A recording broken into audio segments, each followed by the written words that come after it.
Flow is often described as a state where effort feels effortless. It's like being carried through the activity, with everything else fading away. Time dilates, which simply means it can feel odd. 5 hours might pass in what feels like 5 minutes. At times, it might even slow down, giving that freeze frame effect. Similar to what people experience during a car crash, intuition tends to intensify. Imagine a basketball player in the zone, suddenly seeing the hoop as if it's the size of a hula hoop. Even our frown muscles relax. Frowning is a sign the brain is working hard, which my wife misinterprets as me being upset when really, I'm just in deep thought, almost in a robot mode. Flow itself feels flowy and typically involves moments of complete absorption and focus.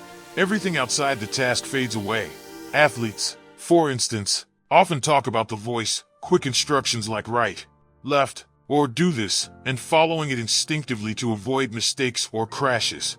One core concept in achieving flow is the challenge skills balance, or the golden rule of flow. The idea is straightforward. We focus best when the challenge is slightly above our current skill level. This requires comfort with discomfort, a stretch but don't snap mentality. To get into flow, certain triggers can help, and researchers have identified 22 so far, though there are likely more. The most fundamental trigger is complete concentration. Ideally, align your work sessions with your natural rhythm. For instance, I wake up around 3:30 or 4 a.m. That's when I'm most alert. My wife, a night owl, finds her focus later in the evening.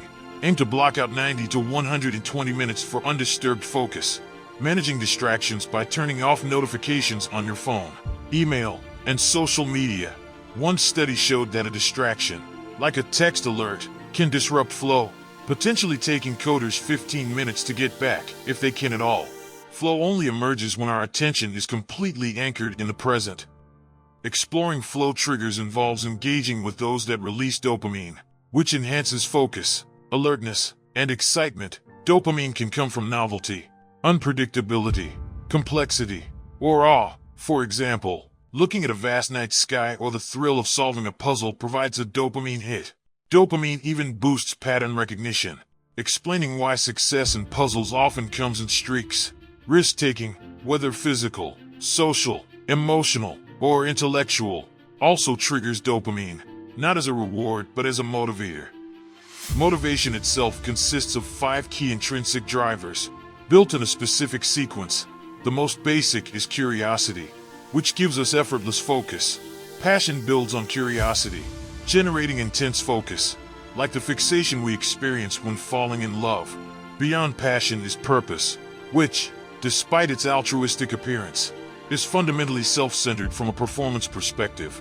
Once purpose is established, autonomy, the freedom to pursue it, is essential, followed by mastery, the development of skills to fulfill that purpose effectively. Human beings are naturally inclined toward peak performance. Flow, in fact, is universal among humans and many social mammals, allowing for collective flow, as seen in teams operating at their best. Studies show that people with the most flow in their lives also report the highest levels of well-being and satisfaction. After decades of studying peak performance, one clear takeaway is our potential is far greater than we often realize. Motivation gets us started. Learning keeps us going. Creativity directs our path. And flow, which is optimal performance, amplifies the results beyond expectation.